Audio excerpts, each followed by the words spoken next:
Un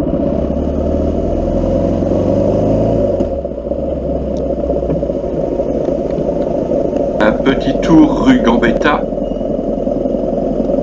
À partir de la place de la préfecture, on aperçoit la préfecture sur la droite.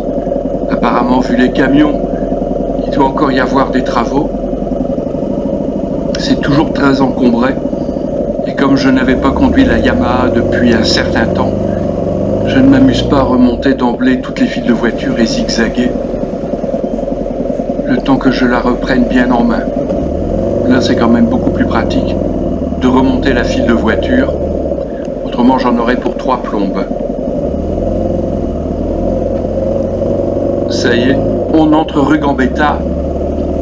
C'est une rue très commerçante de Lille.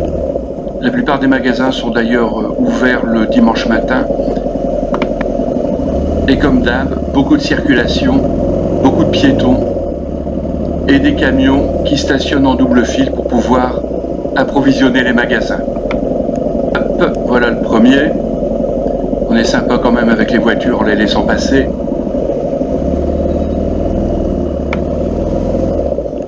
Allez, on va passer à côté pour déboucher la vue.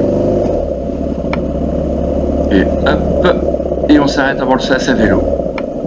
Là, nous sommes au croisement de la rue Gambetta, de la rue Solferino et de la rue de Ratisbonne, sur le tout petit parc en triangle caché par la camionnette actuellement.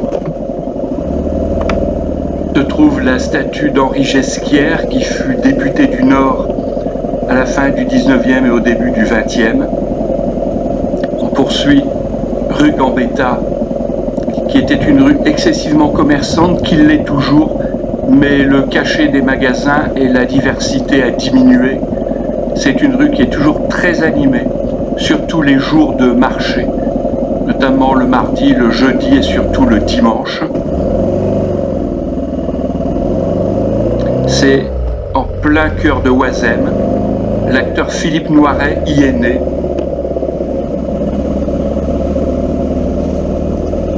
Là, ça circule. Ça arrive de temps en temps.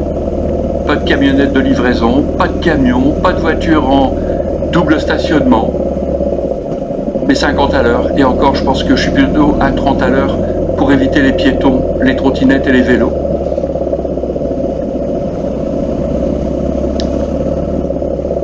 Ça bouchonne quand même. Mais globalement, c'est pas trop mal, ça avance. On va bientôt arriver place de Oisem, où se tient le marché et où se trouve le marché couvert, où il y a de très nombreuses boutiques d'alimentation, de produits exotiques, de produits locaux, et aussi des spécialistes de produits italiens, portugais, espagnols et autres. On arrive, on aperçoit un petit peu le marché couvert sur la gauche, précédé de son esplanade qui a été refaite il y a quelques années. À droite, la façade du bazar de Oisem, qui était le plus grand magasin cycle pour la maison pendant plusieurs dizaines d'années et qui a été victime des grandes surfaces, de la baisse des coûts de production, fabrication à faible coût. Là, on arrive dans la partie qui devient un petit peu moins commerçante. Il y a de très nombreux restaurants et cafés. Et là, on quitte la partie commerçante. On va bientôt arriver au bout de la rue Gambetta. Apparemment, il y a des travaux, vu l'engin de chantier qui débarque du camion. Et hop, on passe, presque. On est presque passé, une voiture sympa. Merci. Et voilà, là on a absolument quitté la zone commerçante. On se dirige vers le boulevard Montebello. Je ferai demi-tour avant pour reprendre la rue Gambetta dans l'autre sens. On va se faire un beau 360, là il y a de la place, il n'y a aucun problème, c'est large. pas de voiture. C'est pas tout à fait comme ça les jours de marché, surtout le dimanche. Et hop. Ah, un petit point fixe. Je ne sais plus pourquoi. En fait, c'est pour recaler la caméra et repartir dans l'autre sens.